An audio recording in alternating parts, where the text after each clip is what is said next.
Hi everyone, and welcome to our bonus show about the Clash of the Cousins podcast and how we reimagined history to build the world of Hood.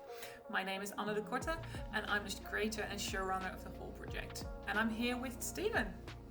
Yes, I'm Stephen Goss. I'm the head writer for the podcast, and in that capacity, I was responsible for much of the storylining and the history wrangling. Yes, Stephen and I have spent many hours looking at real history, choosing what we can use and throwing out what we thought was ridiculous. But there's a lot of ridiculous history that still made it into the show. So today we're discussing the sixth and final episode of the Clash of the Cousins podcast. Yes, everyone, we did make it to the end, finally.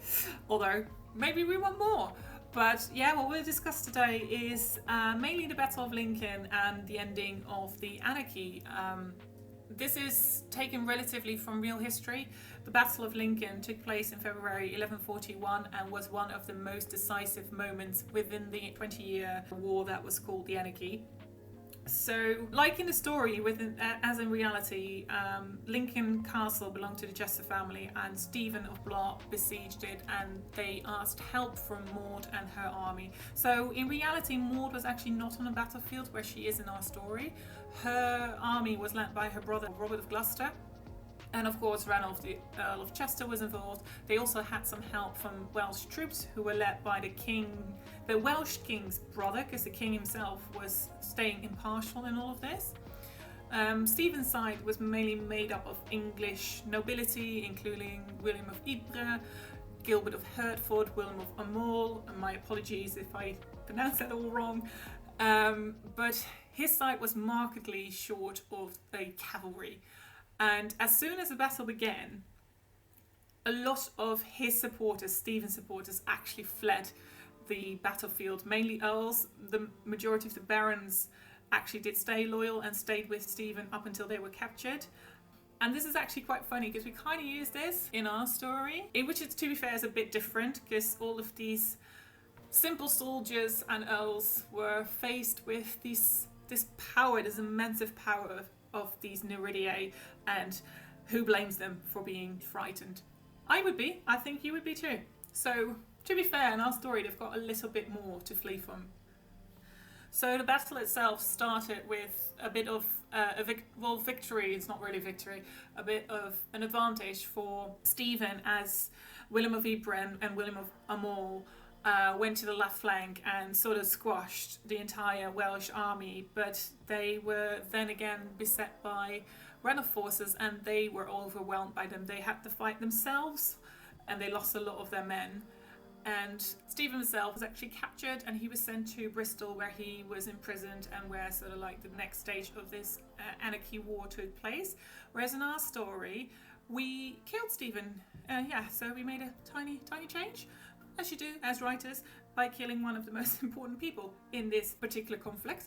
So instead of us having Stephen being captured, as happened in reality, we actually cut his head off by Gabriella using her magic, impersonating William of Ypres with her shape-shifting capabilities, therefore gaining access to Stephen and ending his life, and therefore ending our version of the anarchy, which did end with the Battle of Lincoln. That was marked the end of the First Highcath War, and from there on started the First Age of Highcath. But that is not how real history went, and I believe Stephen has got something more to say about that. I certainly do. The irony is that, for better or for worse, we've ended up simplifying history in our rewrite. So she did go to London, obviously, to get crowned in about early April of 1141, as we have it in our history. And she managed to get Henry of Blois, Stephen's brother, who's a powerful archbishop, to accept her coronation on the basis that he would get control of the church in England. He was someone you could bribe. You know, he had a lust for power, so she very much manipulated him based on that. And so a coronation was in the offing. Took a bit of butting heads against the Archbishop of Canterbury, Theobald. Stephen is in Bristol under lock and key, so Theobald takes a delegation of clergy and nobles down, and they basically go to Stephen and say, we swore an oath of fealty to you, because they did back in the 1120s. And they go and say, well, what do we do? And Stephen, he looks around him, he realizes the chips are down, and he actually conceded at that point. He let them go to crown Maud and as Queen of England. But problem was twofold. One thing is that when Maud got to London, she is reported to have been very arrogant towards the people there, and also, while Maud has won the Battle of Lincoln, Queen Matilda, Stephen's wife, different woman. We have to make this. I will refer to Maud as Maud and Queen Matilda as Matilda for ease. Queen Matilda is still very much active in this whole anarchy, and she has forces near London. So, understandably, they're not quite sure whether they want to openly side with Maud at this point, because it's not out of the question that Queen Matilda could take back London, and in fact, she does. Because partly due to the alienation Maud causes, and partly due to this whole fear, Maud is driven out of London, along with Robert of Gloucester. So they decamp, and then Henry of Blois decides to go and take Winchester, decides to go and lay siege to the royal castle of Winchester, where some of Maud's Angevin forces are holding a garrison. So Maud and Robert of Gloucester go to Winchester to take back the castle. We drive Henry to the next nearest castle, and there's a bit of castle to castle skirmishing after that, where Maud and Gloucester try and take the other castle with Henry in it. They're getting there, they don't quite succeed, and then Queen Matilda comes along and besieges them in Winchester. This whole episode is called the Rout of Winchester. It's about September of 1141. And Queen Matilda besieges Maud and Gloucester and their forces in the city of Winchester. And while Maud is in the advance guard, so she gets away, but Gloucester and much of the rest of the Angevin forces are attacked by Queen Matilda's forces as they try to get out of Winchester, surrounded, and Robert of Gloucester surrenders to her. So now Maud has Stephen prisoner, and Queen Matilda has Robert of Gloucester prisoner. And Queen Matilda wants to do a prisoner swap, obviously. But Maud doesn't want to give back her prize prisoner, so she tries to mediate and go, okay, I'll give you some earls and some gold, but she's not going to give back Stephen. So this is the brilliant bit of the whole thing. Queen Matilda, instead of Maud, goes to Amabel, Robert of Gloucester's wife. And Amabel is in charge of Stephen's custody. Queen Matilda and Amabel go behind Maud's back, and they arrange the prisoner swap. And so instead of the anarchy actually being over, it sort of entered a next phase, which was a lot less interesting. It started with a false rumour of Stephen dying in 1142 after he fell ill, but he recovered, and that eventually also led into another siege, the Siege of Oxford, that is famously known for Maud escaping their castle by crossing the icy river on foot and making her escape past the royal army, which is one of the well-known things about this anarchy. And after that, we've got a long period of a stalemate in which not much happens. Then in 1147, Gloucester dies, and at that moment Maud returns to Normandy. And then we see a new player coming on the battlefield, which is her son, the future Henry II. He mounted a small invasion in 1147, but was unsuccessful. He tried again in 1149 and made an alliance with, Ranulph of Chester. He is very, very up into this anarchy. They tried to attack York, and Stephen marched rapidly north up to York and followed their attack, having Henry leaving for Normandy again.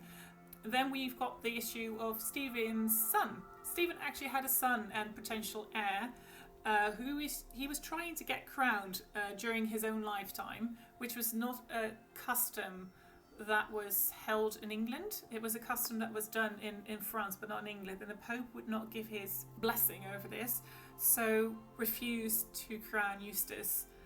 And Stephen even tried to imprison all of them, but didn't work. Eustace wasn't crowned, and then Eustace died, and that led to Stephen eventually naming Henry his heir, and Henry would become the first Plantagenet king, which is a very famous line of English kings and queens.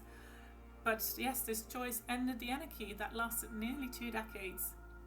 Of course, we went a different route entirely. For one, obviously Henry doesn't exist, that Henry Fitz Empress Henry II, because he can't. Of course, when we had the Temple of Highcath come in, take over from the Catholic Church at that point, we started again, essentially. We restarted the monarchic history of England and later the Anglia Isle from the ground up, because Maud, once she got the throne, divided England into 16 duchies, which, after the first stage of Highcath, would become 11 autonomous queendoms through the second age of Highcath, which by this phase in the world of Hood have become 11 separate countries, some still queendoms, others have taken a different route since the Age of Equality. Yes, so we have taken a bit more of a different road with Maud winning, and then over the next years to come, changing the face of England from a patriarchy into a matriarchy, where Highcathism actually became the dominant religion. And yes, with this first Highcath War, that we also renamed Clash of the Cousins, because hey, that's just cooler. It's actually the start of point where we separate real history and created this alternate universe for our world of Hood. And we had so much fun researching the history, taking out the moments that we could use and incorporate in our version, and of course figuring out the moments that we could tweak and twist and maybe even completely change altogether. And of course, as has been said before, sometimes history sometimes can be more ridiculous than anything you could ever come up with yourself. That is absolutely true, and that's why we love history. We hope that you have enjoyed listening to the Clash of the Cousins podcast and our bonus show delving deeper into real history and our writing process around weaving reality with fiction.